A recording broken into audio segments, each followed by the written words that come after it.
The Trumpet Daily is presented by Stephen Flurry. The program analyzes world news and history from a distinct perspective and compares current events to prophecies found in the Bible. The program also offers free educational publications, including the Trumpet News Magazine and books and booklets. The Trumpet Daily is produced at the Philadelphia Church of God's home campus in Edmond, Oklahoma, and its sister campus in Edstone, England. More information is available at thetrumpet.com.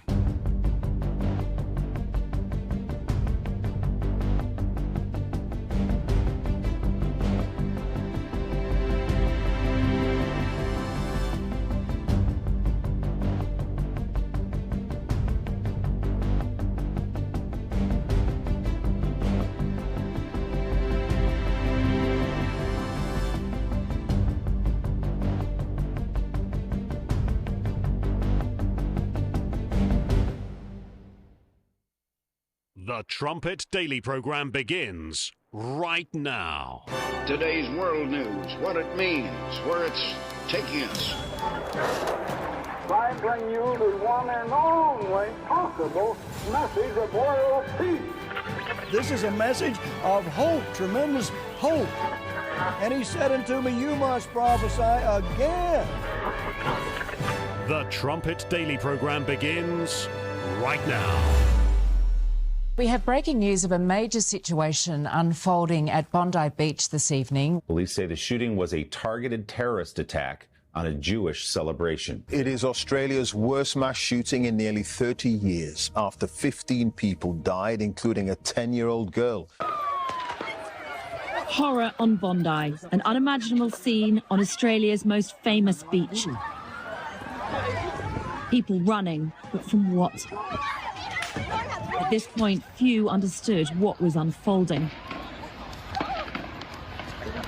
It was a scene of absolute terror. It just went to everybody just running and terrified. It was just panic. It was pandemonium. Gunshot.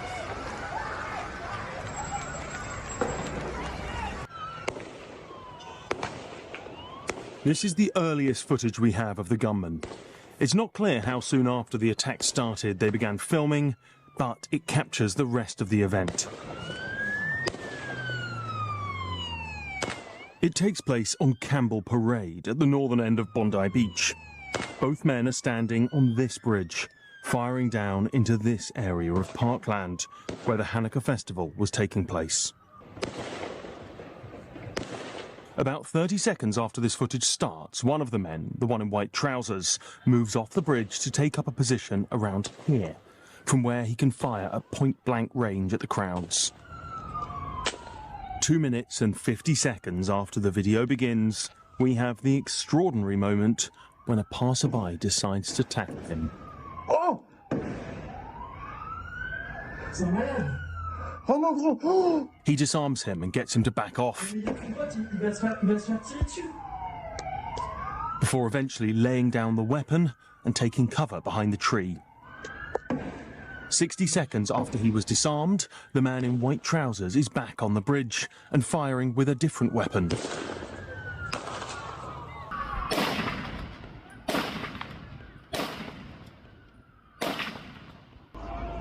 These are confronting scenes in a country that prides itself on its low rates of violent crime. What we saw yesterday was an act of pure evil, an act of anti-Semitism, an act of terrorism on our shores. Australians are in utter disbelief something like this has happened. Your government did nothing to stop the spread of anti-Semitism in Australia. You did nothing to curb the cancer cells that were growing inside your country. You took no action. You let the disease spread. And the result is the horrific attacks on Jews we saw today. Hanukkah is the story of the survival of the Jewish religion. And yet, on the first day of this festival, people were again murdered just because they were Jews. Before we begin, however, I want to just pay my respects to the people. Unfortunately, 2 are no longer with us.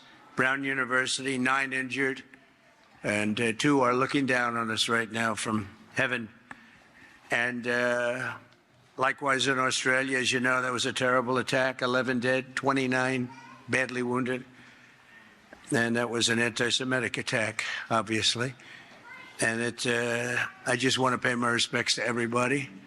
I must say in Syria also, we had an attack in Syria. And we had 3 great patriots terminated by bad people, and not the Syrian government. It was ISIS. Syrian government fought by our side. The new president fought by our side. But I just want to pay my respects to the families. We also had 3 injured, but 2 of them are already out of the hospital, and one's going to be okay. But we lost 3, so it was a rough day.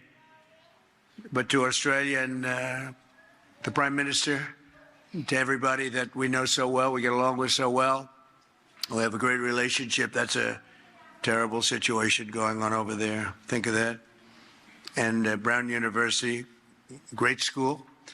Great, really one of the greatest schools anywhere in the world. Things can happen, but they have a person of interest at Brown. And in Australia, you probably read it's been a very, very brave person, actually, who went and attacked frontally one of the shooters and saved a lot of lives. So very brave person who's right now in the hospital, pretty seriously wounded. So great respect to that man that did that. I think the Trump statement there is at the opening of the Christmas party for the White House staff. Imagine opening a big celebration. This is supposed to be a time of peace. And there he is talking about this targeted attack on Jews in Australia. And then the one at Brown University on Saturday as well. That was targeted. That was targeted in the same way that Charlie Kirk was targeted. All these targeted killings, people going in and saying, I want to kill those people. I want to murder this group. I want to murder Jews. And just violence, family violence. You've got the Hollywood director or filmmaker, his wife. Last week there was another singer who actually sang in the building behind me some years ago. Violence, blood touching blood. It's just all over the place. I mean, think of the paradox of our time. You've got, on the one hand, you've got the Christmas celebrations. You've got, Witkoff and company talking to Putin, and it's very successful. And now it's with Zelensky, and that's working out swimmingly. And then Hamas, I mean, they've been toned down. Everything's working there. We've got peace in the Middle East. Oh, well, we did have an attack in Syria on our U.S. troops. But don't worry. It wasn't the Syrian government, because that former al-Qaeda guy, he was just in the White House. We've made peace. It was ISIS. ISIS was the one that carried out the attack. Well, now we know it actually was someone associated with the Syrian officials working alongside U.S. troops right there in Syria. What a world we're living in. You're listening to Stephen Flurry, and this is the Trumpet Daily. We appreciate you joining us on today's show. You can get to the live video stream of this show at thetrumpet.com or at the Rumble channel, rumble.com/Trumpet Daily. Speaking of this world, you're going to have commentators take off for a couple of weeks here anytime. And if you're a regular viewer of this program, you know that we pack a lot of programming into the last week or so of the calendar year, and even the first week of the next calendar year, even though this time around we do have a conference for our ministers coming in from all over the world for, I think it's the last of December, early January. So we're going to be hard at work with the conference as well, but just know that these programs will keep churning out new material. And of course, we've got the end of the year montage, the mega montage. Sometimes that spills over into 2 shows. So we'll see how, not to put any pressure on the guys in the control room, but we'll see how everything plays out. And I'm sure you'll be riveted if you stay with the shows. No repeats for the Trumpet Daily. We may have a sub or 2 here and there, but no repeats for the end of the calendar year.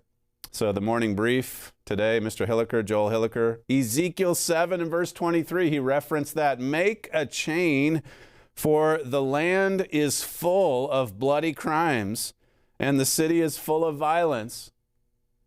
I mean, what you heard there from President Trump, very similar to other statements or speeches we've heard. On the one hand, you hear of peace, you hear of courage, you hear of unity, and then you also hear of these targeted assassinations. With all that happened this weekend, you can expect the Brown University thing to just fall by the wayside because, well, the one targeted was a Republican gal, a young lady. I think she was the VP of the Republican Party there on campus, a very tiny minority in Brown University. I mean, Rhode Island's not exactly a bastion of conservatism. So the guy waltzes in, he's looking for her. He wants to kill her. Why not? I mean, they did it with Charlie Kirk. And oh, by the way, They waltzed the Charlie Kirk killer into the courtroom last week. He's smiling. He's got a nice suit on, everything. Look, I'm all for due process, but what is going on? He's there just having a good old time with his attorneys in court. Looks very nice. Yeah, they dressed him up even. No orange jumpsuit for him. We'll just save that for, Republicans. Or maybe when we go, we'll get the mug shot for Donald Trump.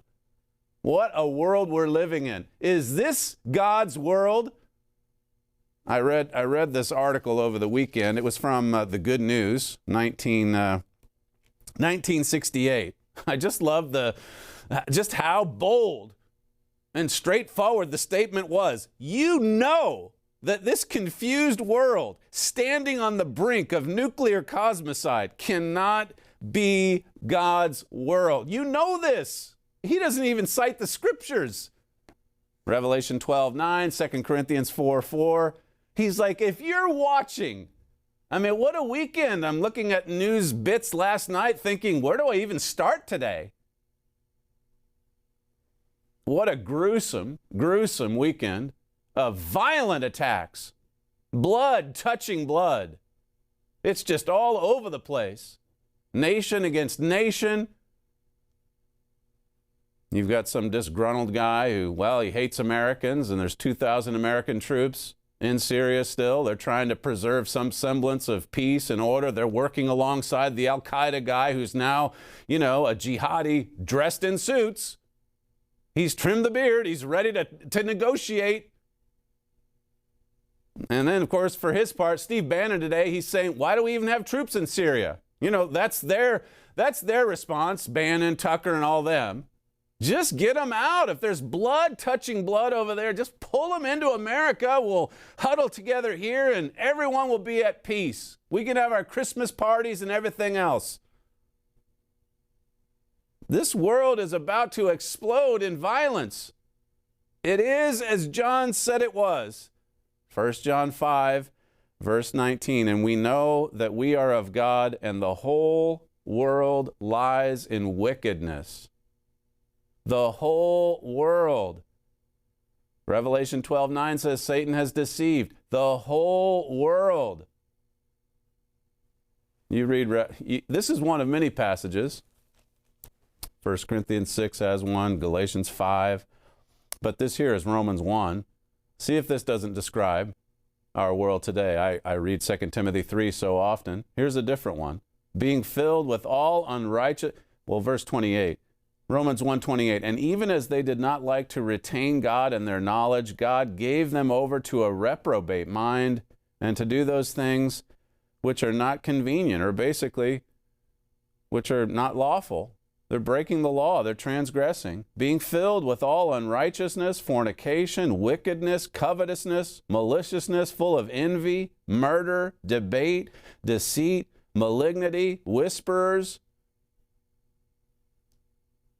That's our world today. Backbiters, haters of God, despiteful, proud, boasters, inventors of evil things, disobedient to parents. You're seeing more high-profile families where, an unhappy sibling or son or relative just cutting the throats of his parents, stabbing his parents to death. It's a sickening world.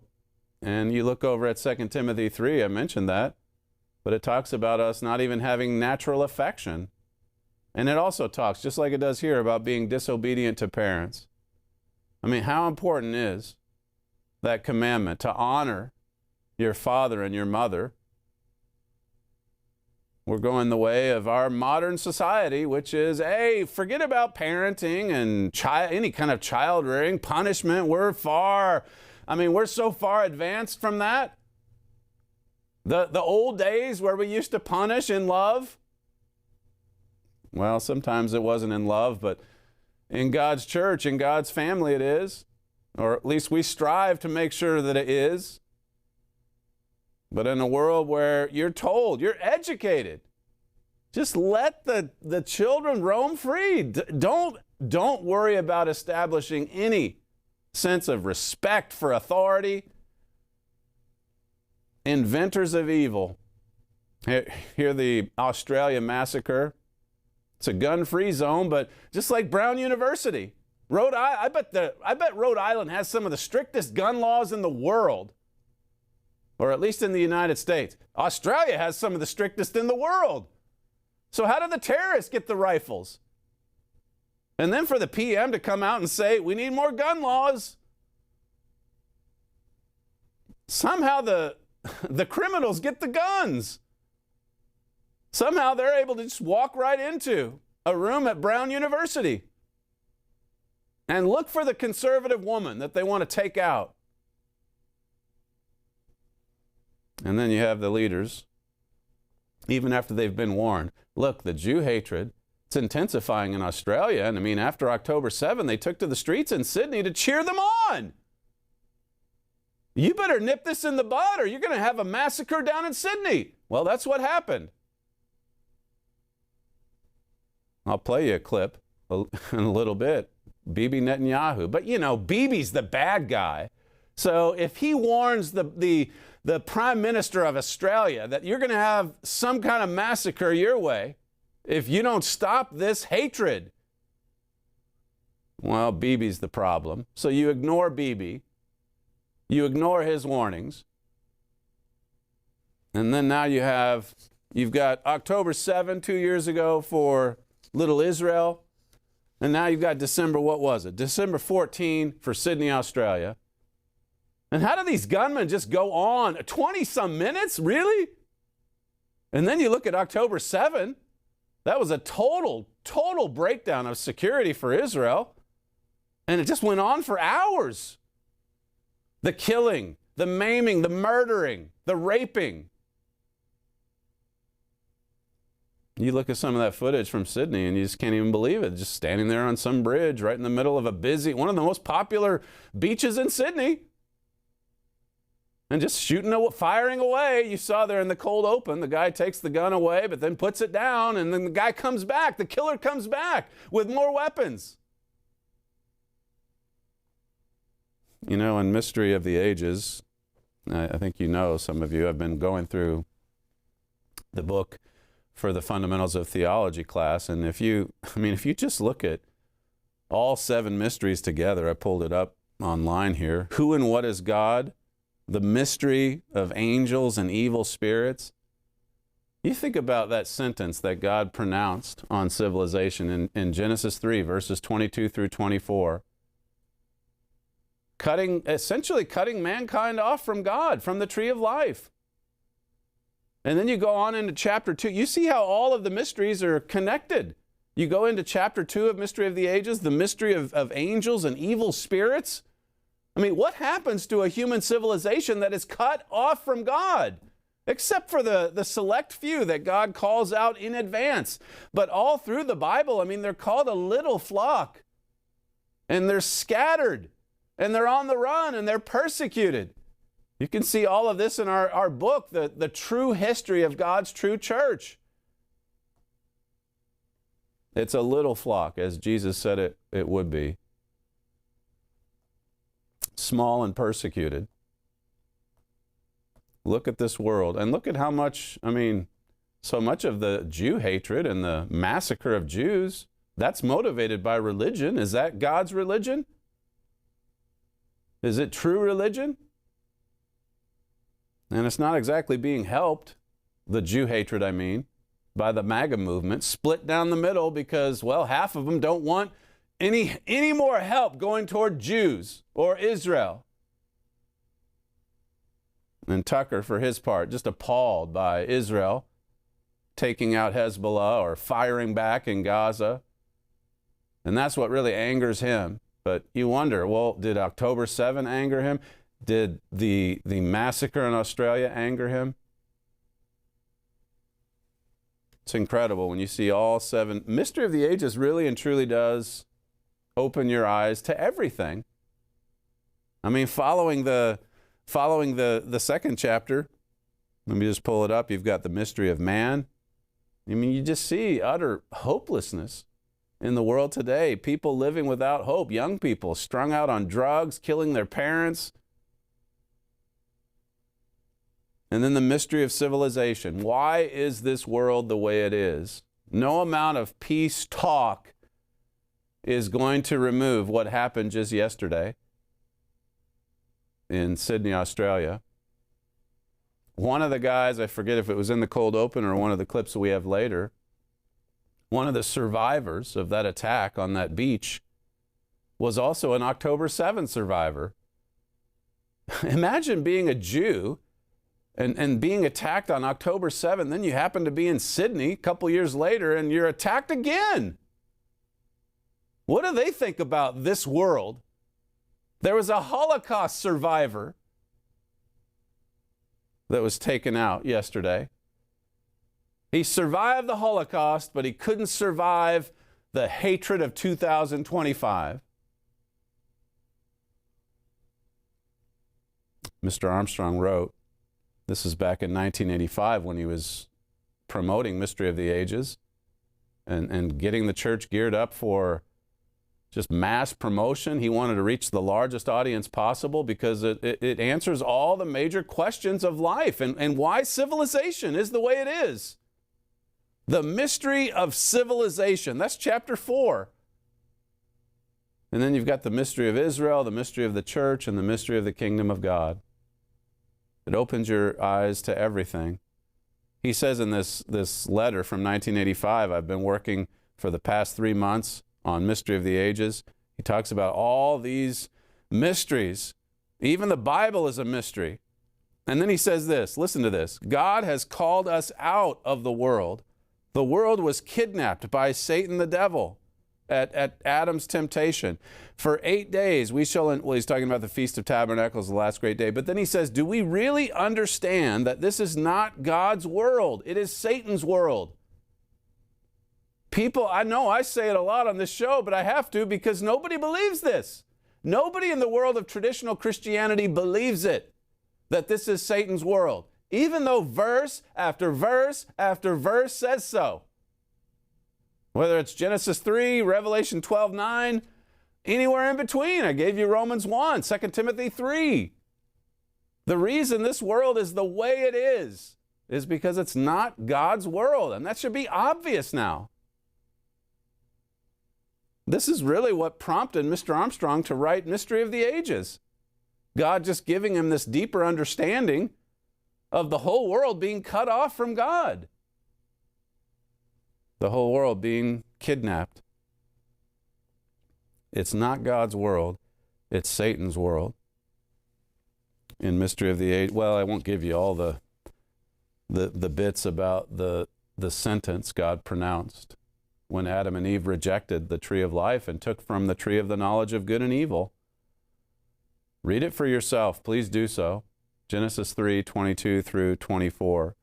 God basically said, I sentence you to go it alone, to decide for yourself the way to educate your offspring and the way to set up governments, economies, basically everything. You're on your own. You don't have God's spirit. You don't have God's involvement. And so here we are 6,000 years later, and the world, as I say, is about to explode in violence. Listen to this this is just, oh, ho-hum, Germany's rebuilding its war machine. This was on 60 Minutes last night here in the United States, clip 3. Scarred by their country's Nazi past, Germans embraced pacifism after the Cold War. Defense spending collapsed to the point some soldiers were buying their own gear.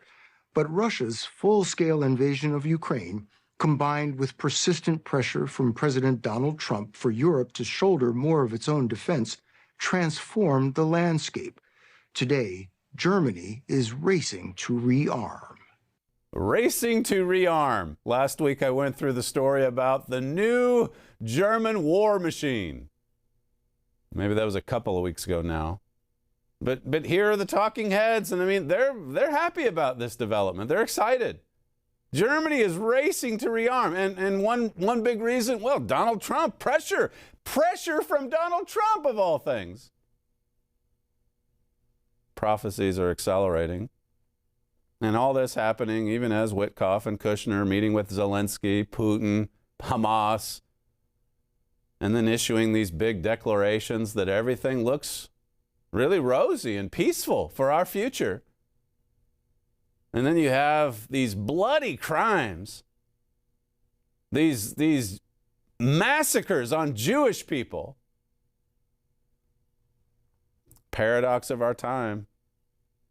Don't let the season, which is of this world, by the way, don't let it fool you.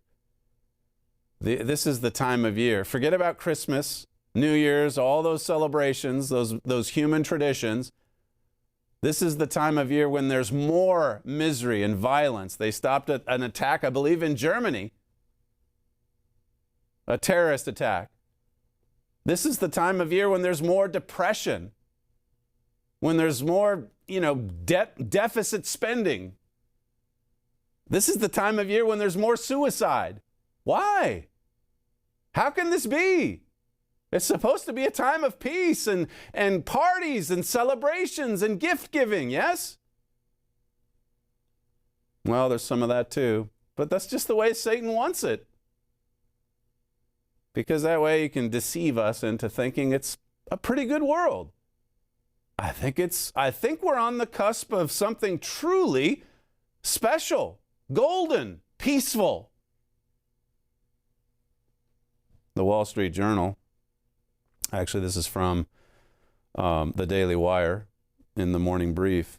On Saturday, a lone gunman ambushed a group of American service members engaged in counterterrorism operations in Syria.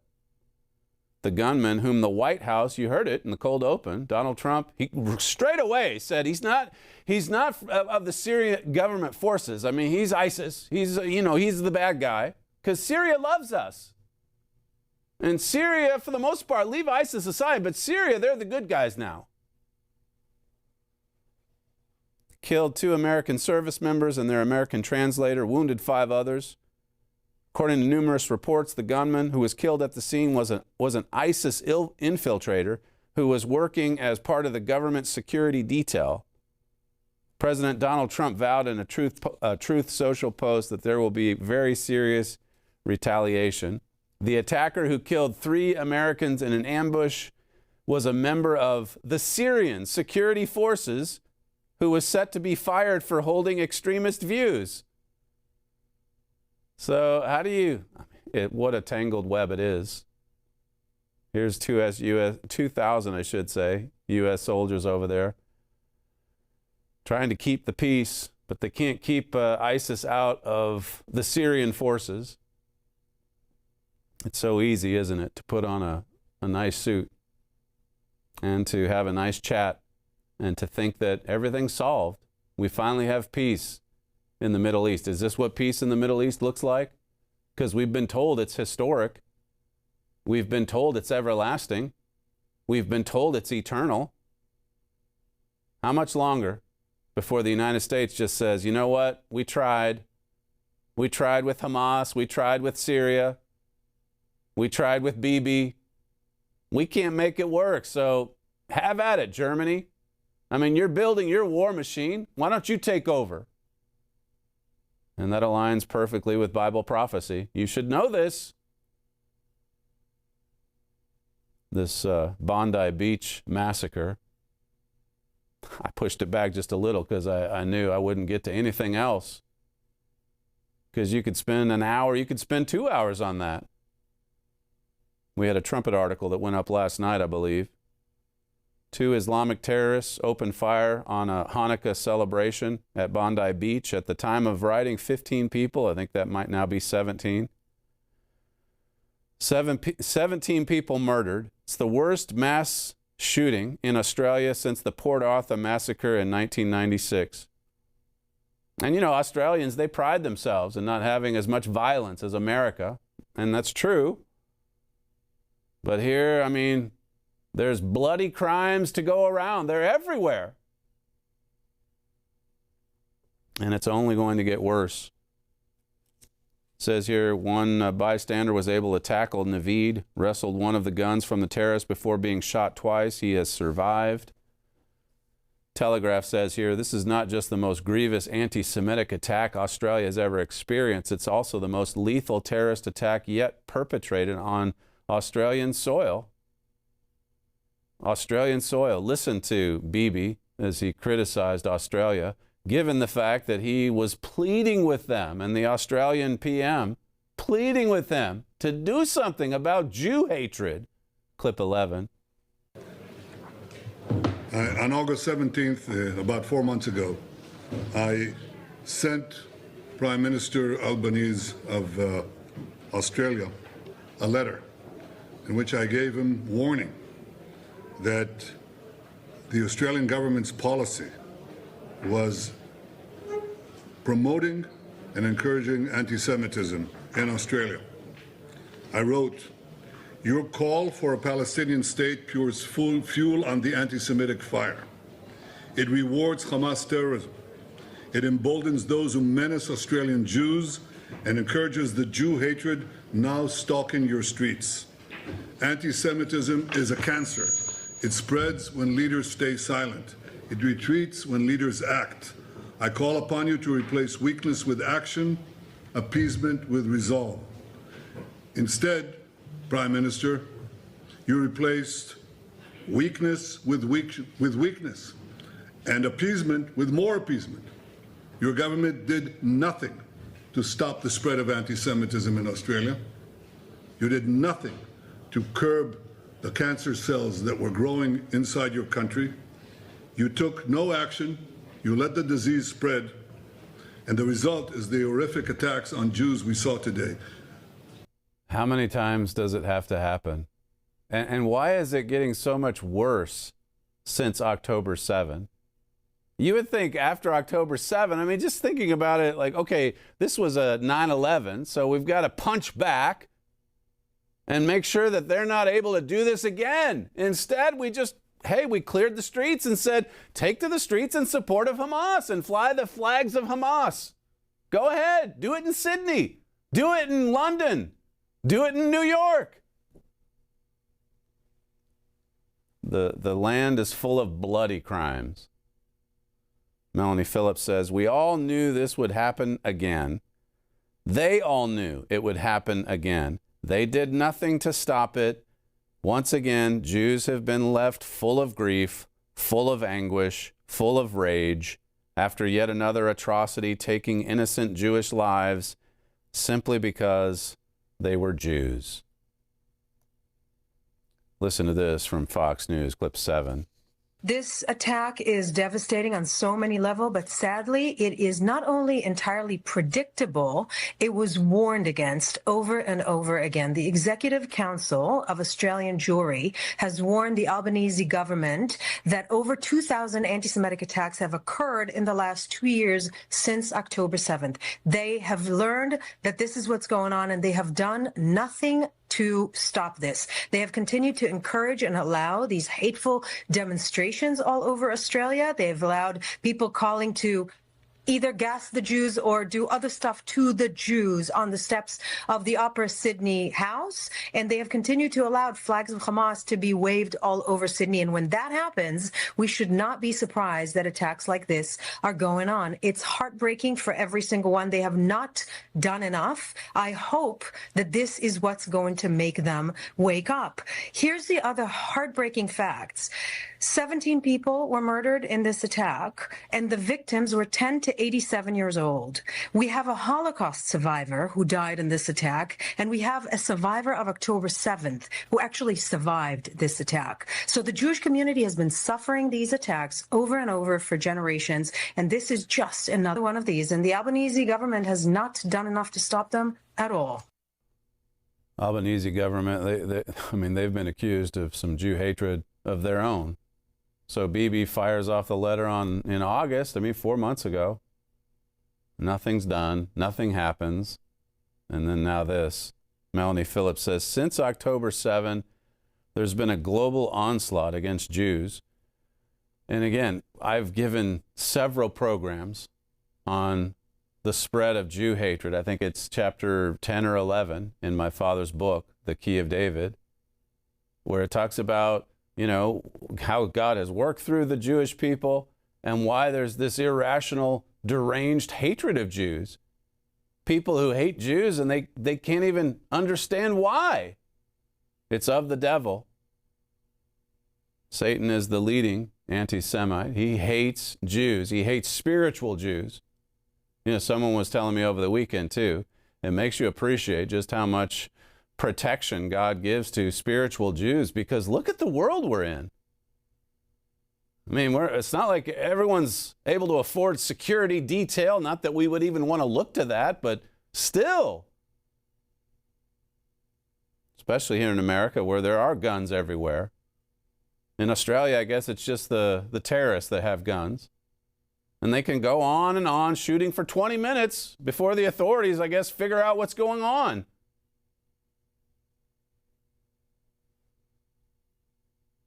In July 2025, an Israeli-owned restaurant in Melbourne was stormed by anti-Israel protesters. Today, hours after the Bondi Beach massacre, marchers in the British Midlands city of Birmingham, it's where we used to take our children to dance, Birmingham, there in the Midlands, marched behind a banner demanding Intifada revolution and chanting, "Globalize the Intifada." Well, I think Mamdani's in that crowd, and he's the mayor of New York City. An Intifada revolution. The Bondi Beach massacre is exactly what these slogans mean. Since October 7, anti-Semitism has been roaring out of control in Australia. Synagogues have been firebombed and vandalized, vehicles set on fire, Jewish businesses boycotted, and hateful graffiti sprayed on Jewish homes and schools. They had hateful graffiti just a couple weeks ago at Bondi Beach, cursing the Jews, the Zionists. Everybody knew. Just like Melanie Phillips says, we all knew it was coming. We all knew it would happen. And now it's happened. And we'll just give it a few days. And hey, we've got Christmas. Merry Christmas, everyone. Forget about the massacres. Forget about the family violence, blood touching blood. Forget about the targeted assassinations. Forget about all the war and the rumors of war. We've got Christmas. We've got parties to go to. We've got celebrations. We've got a new year coming, and the new year is going to be so much better than this year. Haven't we heard this before? The Telegraph says here, let's be clear about the nature of that attack. It was a deliberate and murderous attack on Jews simply because they were Jews. The murderers did not care whether the Jews were religious or secular, right-wing or left-wing, let alone where they stood in terms of Middle East politics. As far as the killers were concerned, they were Jews and therefore marked for death. You know, in the case of Rob Reiner, you've got hatred within the family that leads to blood touching blood. And then in the case of Sydney, you've got a father-son team setting out with rifles to murder Jews. What is wrong with family? We're witnessing a complete and total breakdown of the family, especially in Israelite nations.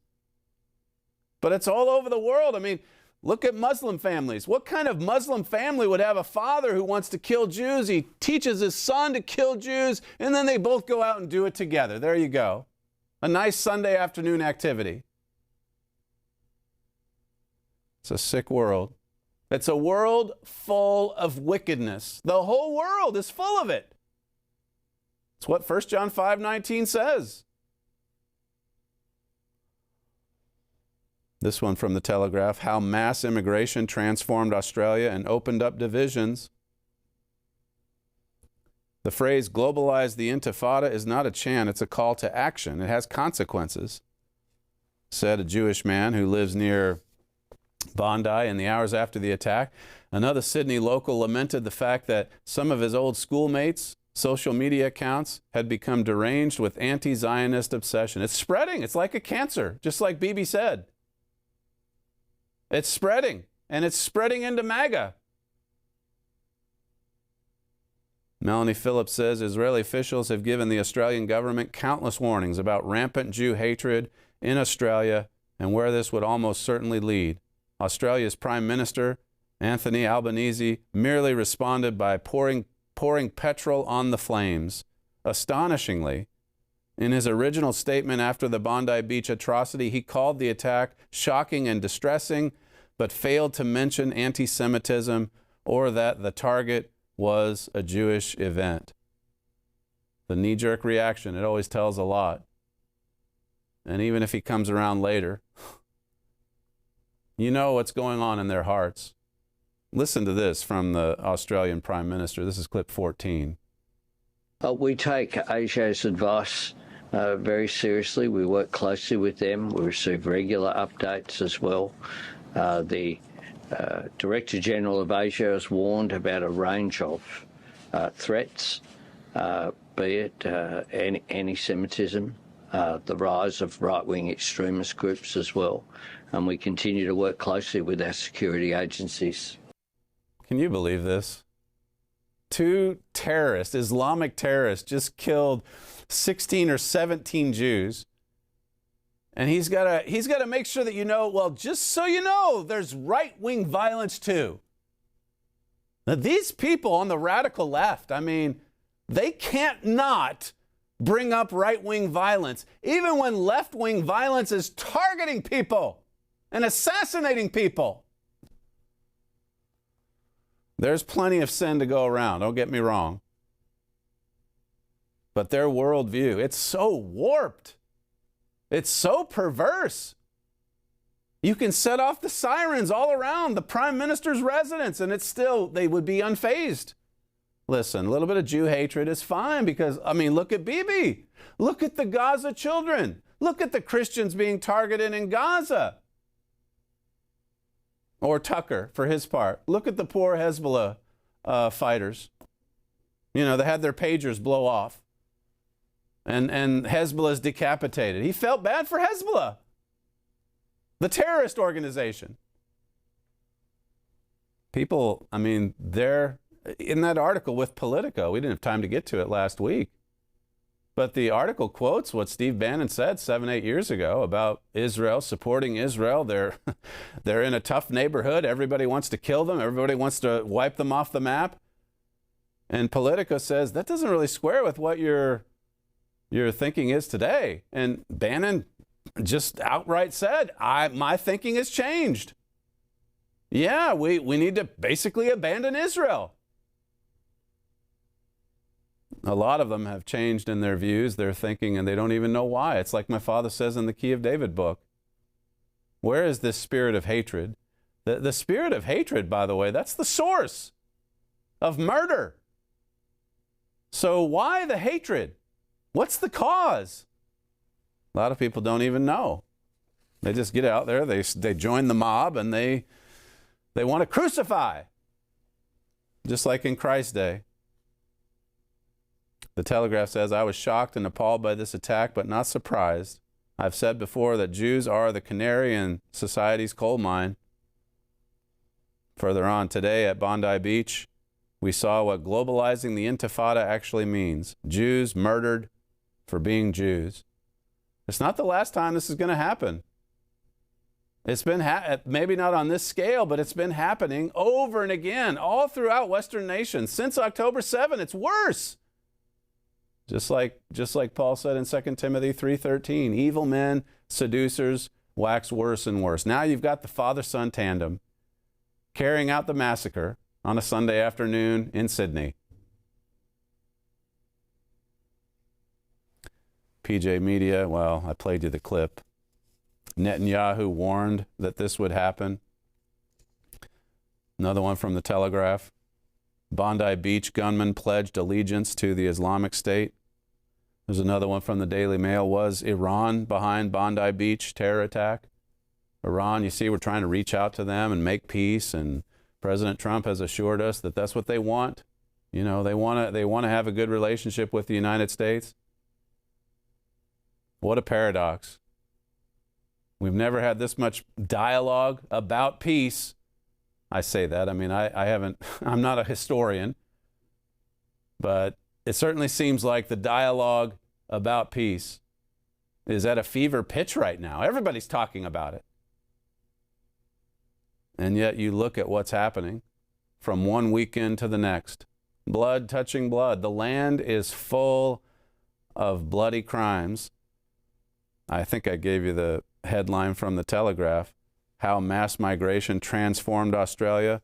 And then here's another one from Reuters. Australia plans tougher gun laws after police say father and son killed 15 at Bondi Beach. So Bibi's saying, look, you better work to tamp down the Jew hatred. You better go to the source. He won't do that.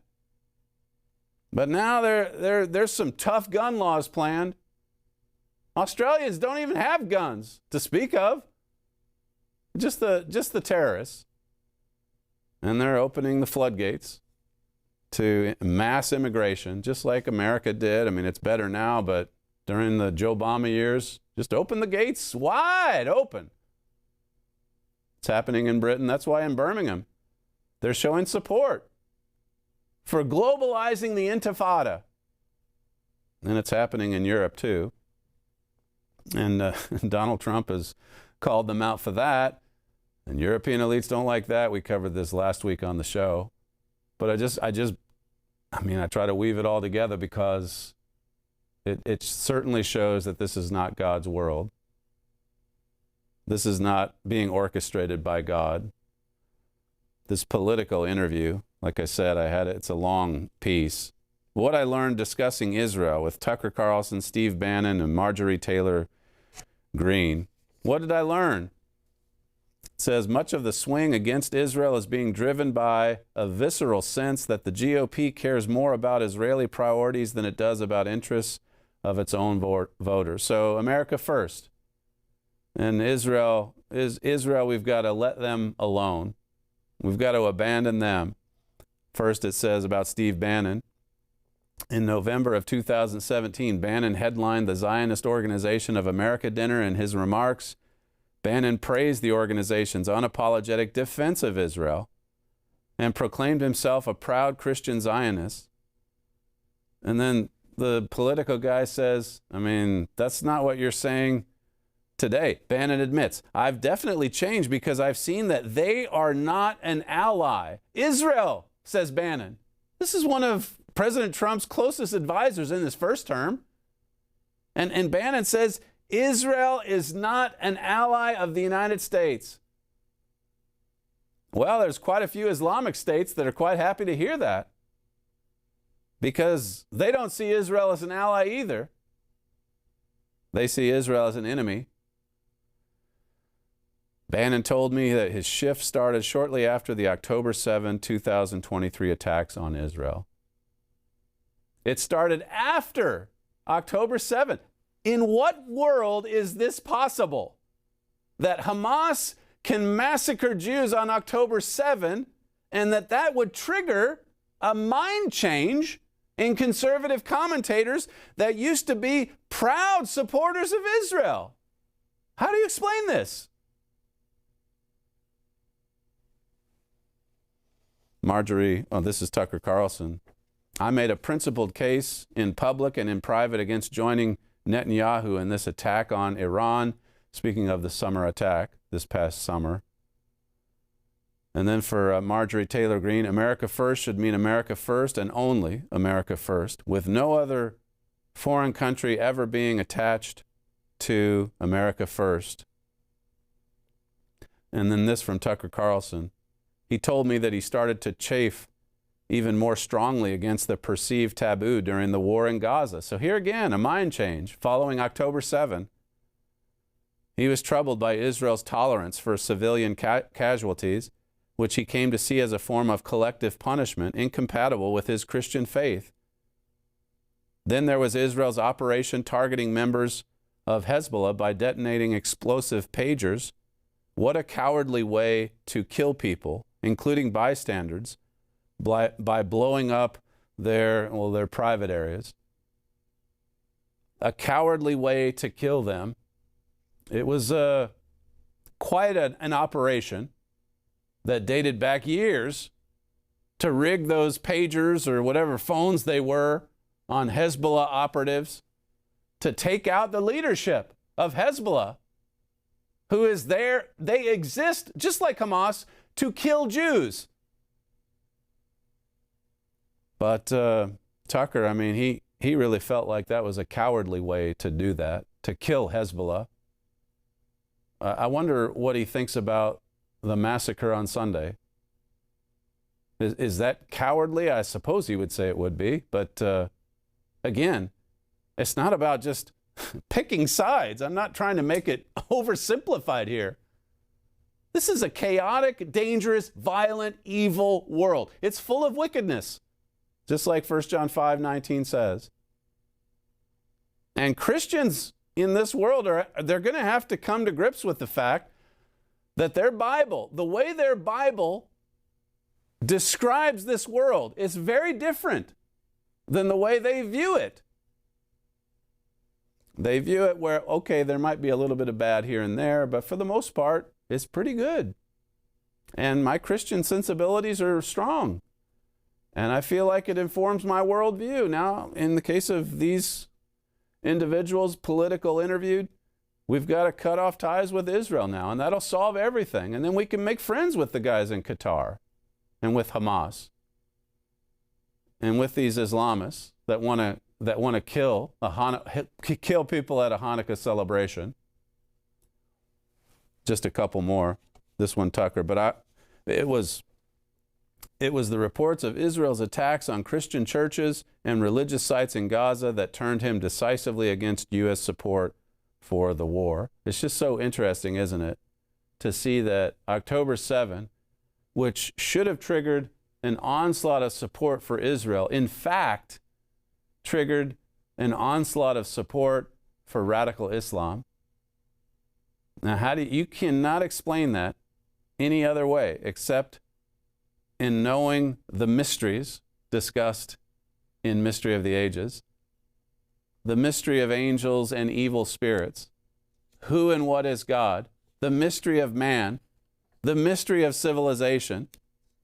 This quote from Mr. Armstrong, I just want to get to it later. I didn't have time to really flesh out the Brown University killing, the assassination. But this is from Mr. Armstrong. And he was writing here right at the last of his life. He's promoting Mystery of the Ages as much as he can in 1985. The book is released in September of 1985. We're coming up, by the way, on the anniversary of his death next month, just about a month from now, 40 years on from his death. But he said, you know, this book, what prompted me to write this, as I said at the start, is just a deeper understanding of the fact that God sentenced man when Adam and Eve rejected God and his government and chose the tree of the knowledge of good and evil under the influence and the direction and the sway of Satan the devil. God cut man off and mankind off from the tree of life. And Mr. Armstrong here is writing at the end of his life. Mystery of the Ages has been released. The goal was to get it to the largest audience possible. He was struggling through illness for several months. And he says here, remember, this is the work of the living Creator God.